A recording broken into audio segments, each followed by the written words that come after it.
Hi everyone, welcome back to my channel. My name is Celeste and this is From Far Out. Today we are finally talking about my new soapstone skull. I just recently got her and I did a video in my little vacation haul that I did when I got back. And I said that I would do a video and talk about her, and I did film it that day like I said I was going to, but it just felt very rushed and it came across kind of disingenuous because I skipped some things I wanted to say. I was fumbling over my words. It didn't feel right.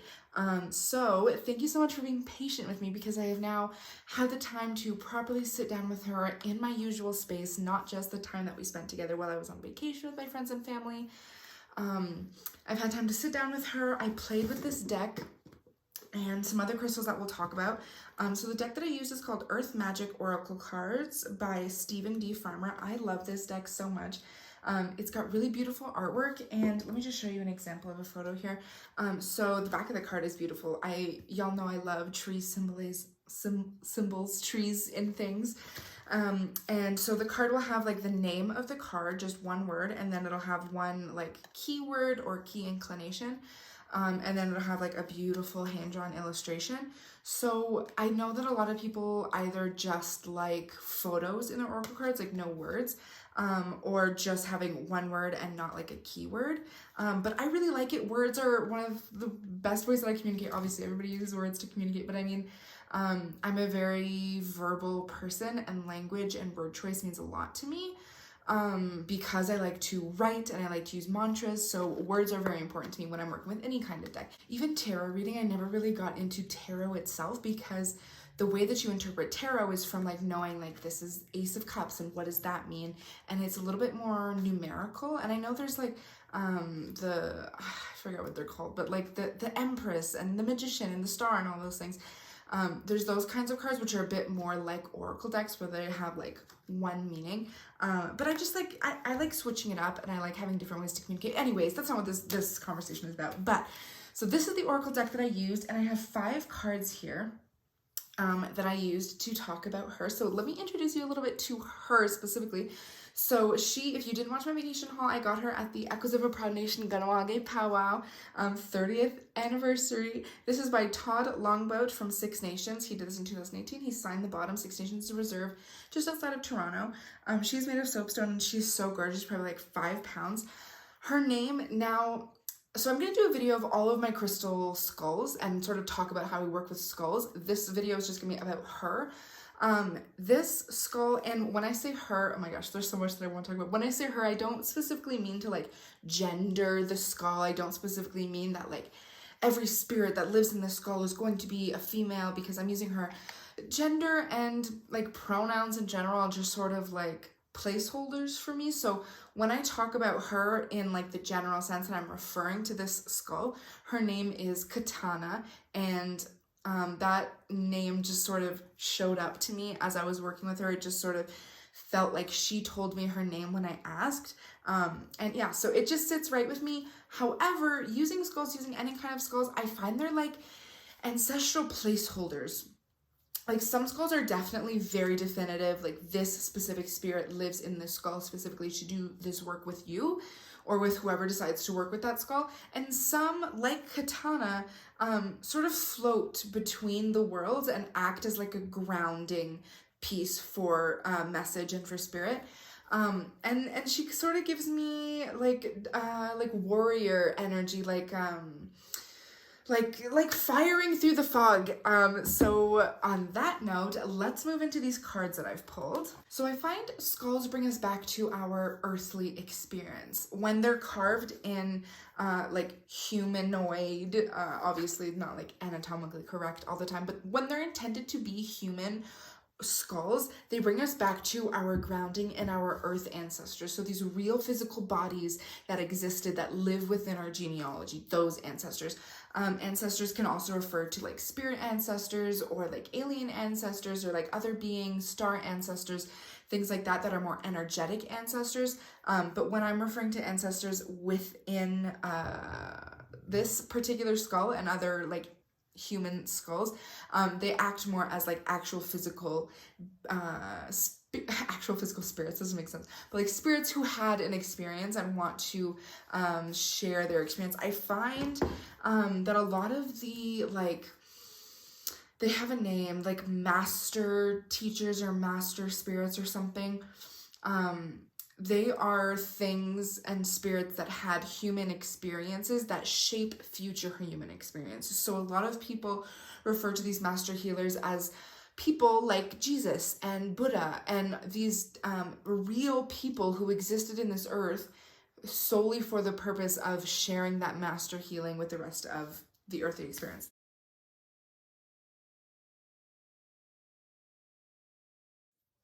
So that's kind of irrelevant when I'm talking about her specifically, but I just wanted to say a little bit about how I feel about human skulls and their purpose in our spiritual practice. One of the first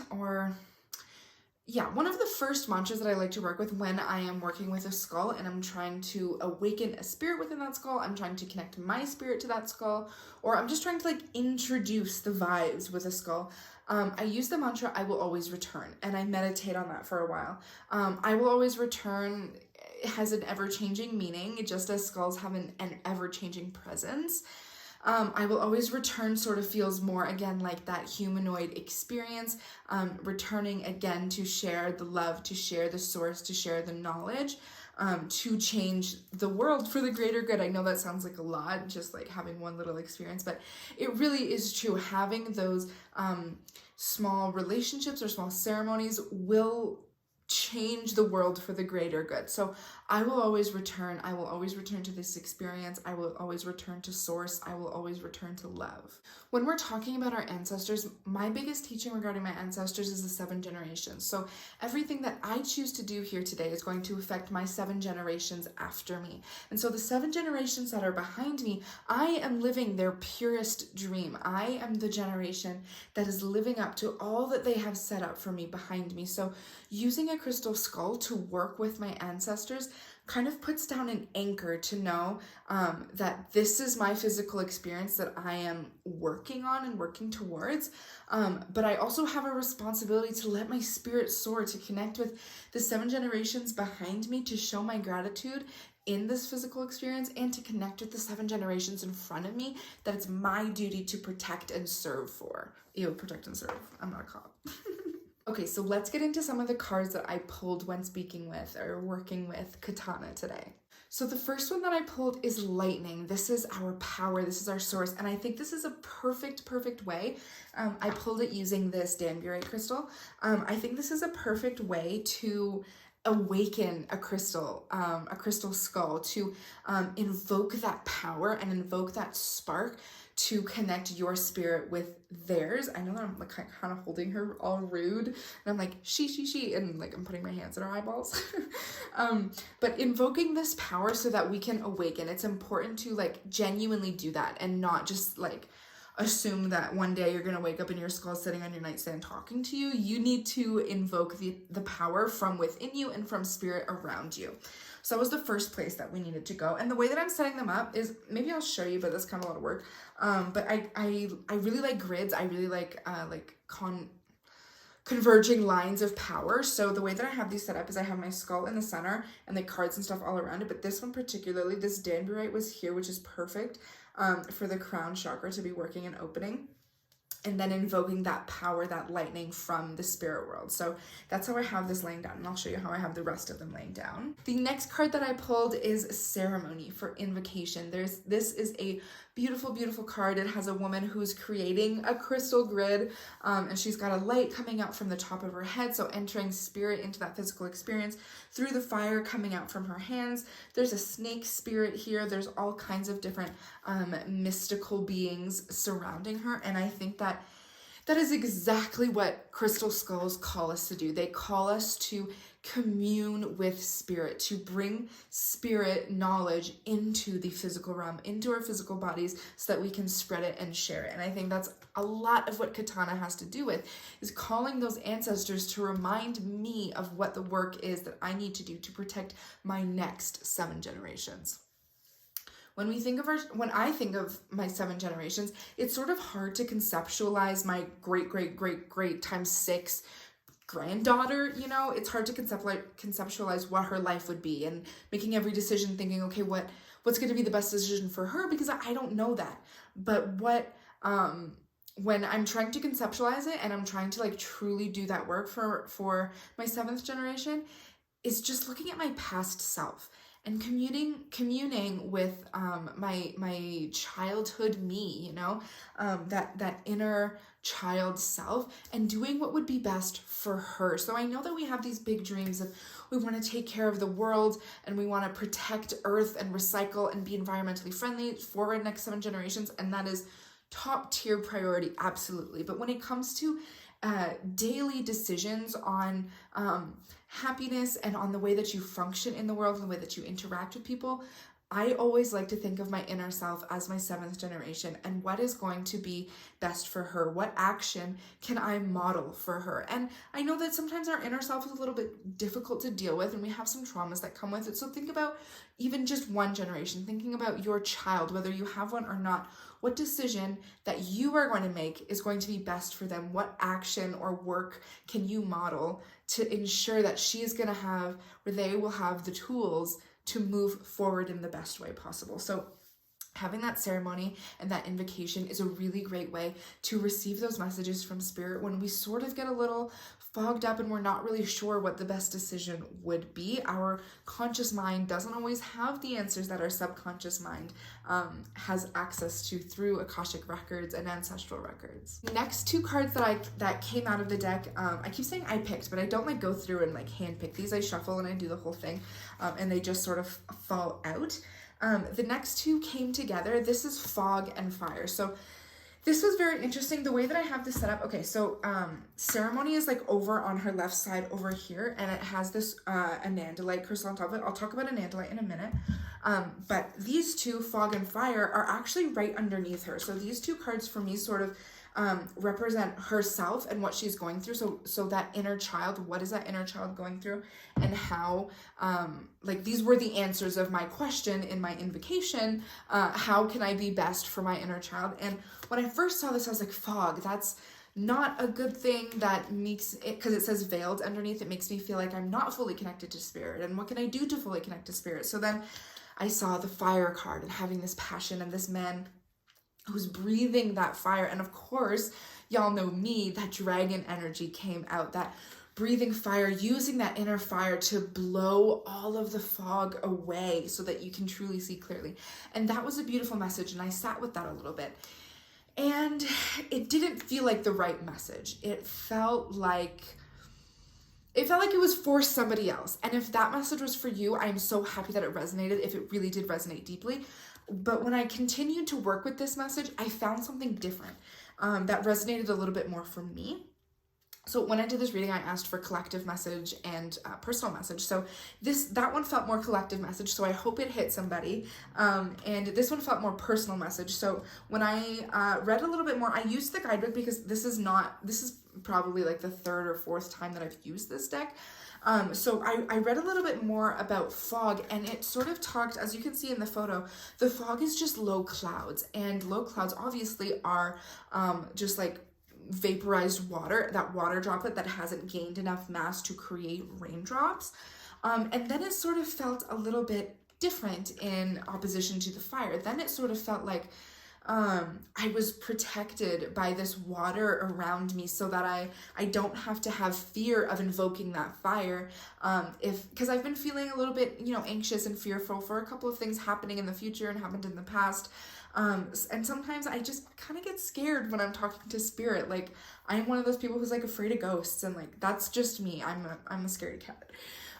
But having this fog to surround me really helps me bring out that passion, out that fire. And sometimes I feel like I'm a little bit too much of a person. I literally get comments all the time that say I speak too fast, or I have too much energy, or whatever. And so it made me feel like I'm balanced in that, and I don't have to be afraid of being too much. I don't have to be afraid of anything that has to do with fire, because I will always be protected by this fog around me, that water to balance me out.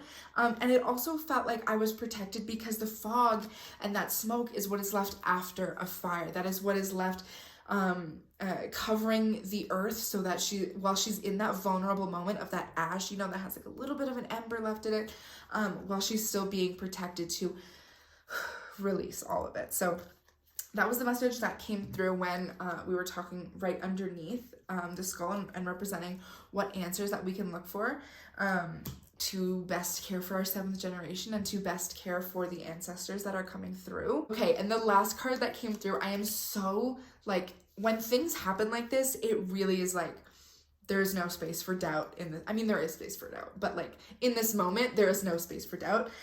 Please always be skeptical of people who like read cards and do like spiritual things. Protect your spirit, do your thing. But when things like this happen for me, and I know that they're genuine, like I did not go and look for this just happened. I know that in my spirit, it speaks to me on another level. So I specifically bought this crystal in a live sale from Sunny, the Scorpion shop. Check her out, she's my favorite crystal shop. I recently bought this because I saw an eagle spirit in it. And when I had picked out this crystal already before I did the cards, I wanted to use this crystal with Katana. The eagle spirit came out in this card. So this card sort of showed me resolution in my, from invocation to message from spirit to resolution in physical life. The eagle spirit of communion spoke to me. So the eagle in this illustration is coming to visit the man, and he's actually holding a sacred pipe. So that tells to me, using a sacred pipe, we use sacred tobacco in it, and tobacco is associated with our ego brother. And so when we smoke that sacred pipe with the tobacco, it calls eagle spirit. So eagle spirit is not visiting of his own volition. He was called into this moment. He was used in ceremony to enter the space, right? So the eagle spirit, I have been seeing eagles and like trying to work with eagle spirit in a lot of different ways, but often I feel inferior, or I don't know. I feel like in Indigenous communities, there's a lot of like defensiveness and protection around our practice and our spirit, which is totally fair. Our communities and our traditional our traditional practices have been absolutely ravaged by outsiders and by colonizers, and so it is so right for us to protect it. But the con with protecting so heavily is that there's often a defensiveness, and then the traditions and the culture that's supposed to be best for our people turn into secrets, and it's hard for people to sort of get connected. And I often feel like heavy imposter syndrome when I practice in my Indigenous culture sometimes. So I'm from Ganawage, and there's a lot of lateral violence with like light-skinned natives or people who are not from town. And my mom is not from town, so we never lived in Ganawage. Even though like my dad was born and raised there, my grandparents were born and raised there, like all my generations are all Ganawage.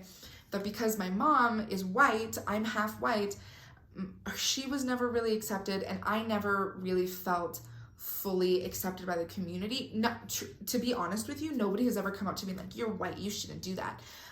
Like no one has ever said or done that to me. It's truly my own personal insecurities when it comes to my imposter syndrome and feeling like not good enough. So having this eagle spirit come through and this communion come through spoke to me that my prayers are being answered, my ceremonies and things are being backed and supported by my ancestors. So please know that if you also feel that way, whether you're half native or not native at all, and you want to work with Indigenous culture and tradition, do it in the right way, do it with a good and clean heart, do it from source, and you will always be backed by our spirit, because our spirit is of the earth, and of the earth means the source of true and honest love. The eagle spirit is also what we use as our direct messenger to creator. So the eagle who sits on top of the white pine, he flies the highest, and he brings all of the messages to and from creator. So when we see eagle, we sort of see him in those two worlds, connecting with us here in this physical realm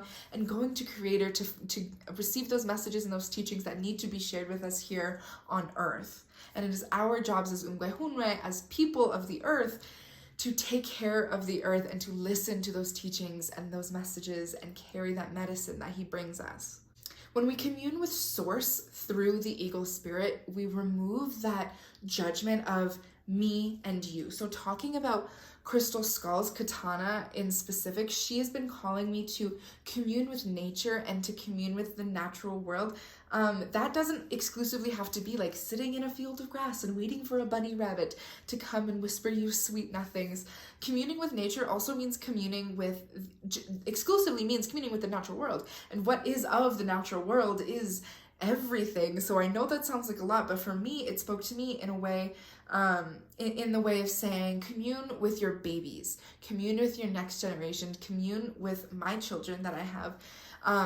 I know a lot of moms often, including myself, often feel like we're not doing a good enough job, we're not working hard enough. So hearing this message from Spirit saying that my communion with my babies is coming from Spirit felt so nice. So yeah, connect with nature, whether that means communing with your little babies or sitting in a field, communing with your pets, communing with trees around you, bushes, whatever it is that speaks to you, work with it. So after reading all of these things, I feel like I need to use that inner power with my ceremony to sort of use that fire to put prayer into action, and that's what invocation is all about. It's using our physical actions to put our prayers, our communications, all of our bringing our spiritual world into our physical world. So that being said, I really want to like redo my altar and redecorate my sort of sacred spiritual space. And so I think I'm going to do that in a video with you guys coming up soon. So keep an eye out for that if you're interested in how I decorate my altar or how I create a functional space for my spirituality. Leave some comments for me down below about what you like to do in your altar, what works for you. And maybe I'll get some ideas and we might do a couple part series as I collect things and do some stuff up. So that's all I had for you guys today. I hope you enjoyed this journey with Katana. Please know that spirit changes, is ever changing, and when you work with your skulls, it may be different every single time. It may be anchored in a single truth, but just be open-minded and work heavily with your skull. Don't just let her sit. So all right, y'all, that is everything. Nyawagoa, thank you so much. I will see you in the next one. Peace and love from far out.